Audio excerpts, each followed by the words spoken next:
In this video, I will show how to optimize the Wi-Fi settings of the Arcadyan version of the Telstra Smart Modem version 2 and how to fix some common Wi-Fi problems. First, log into the modem by opening a web browser and going to http://mymodem. Sign in using Telstra T as the password.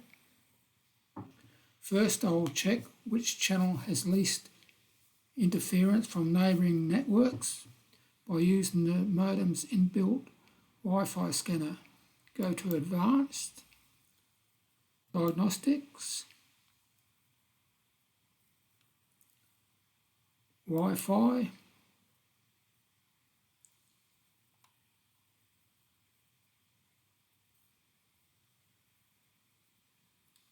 it looks like channel 8 has the least interference on the 2.4 GHz Wi-Fi band, and there is virtually no interference on the 5 GHz Wi-Fi band.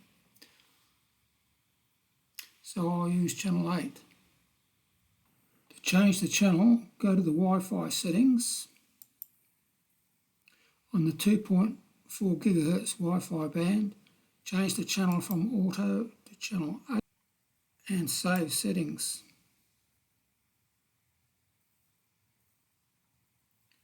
On the 5 GHz Wi-Fi band, change the channel from auto to a non-DFS channel.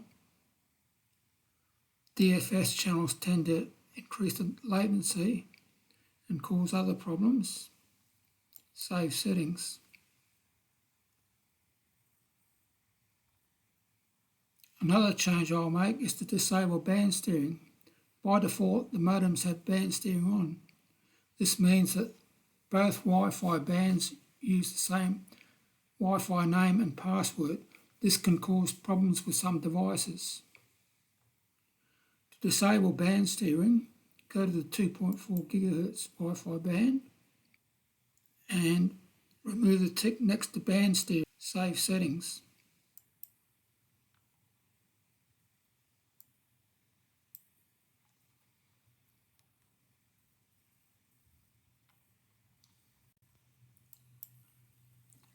The modem has now added -5G to the name of the 5 GHz Wi-Fi network, and the network name and network key can be changed without interfering with the 2.4 GHz Wi-Fi band. Leave all other settings at their default settings. You can change them if you are having problems with a particular device. If you have a device that can connect to the Wi-Fi but reports that it has an incorrect password or doesn't have internet access, try changing the security mode from WPA2 PSK to WPA plus WPA2 PSK. If that doesn't work, try turning Wi-Fi PMF off. Wi-Fi PMF, Protective Management Frames, is a recent security addition to the Wi-Fi security settings and can cause problems with some older devices. Problems that it can cause are: devices won't connect to modem's Wi-Fi, common error is wrong password, devices connect but don't have a valid IP4 address, Windows devices crash with a blue screen of death, devices reboot when Wi-Fi on modem is turned off and then back on, devices connect okay but lose connection intermittently.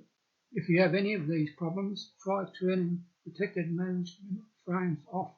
Next, I will measure the Wi-Fi signal from the modem using a Wi-Fi analyzer app installed on a dual band Android device or PC.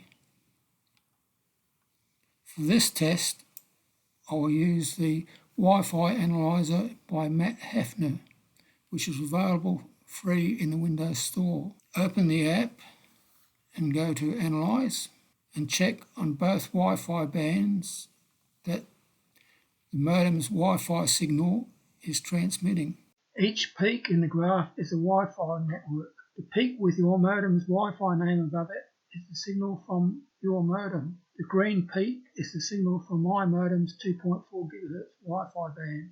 The signal should be over -60 dBm and preferably over -40 dBm. If there is no signal or the signal is less than -60 dBm, there is something wrong with the modem.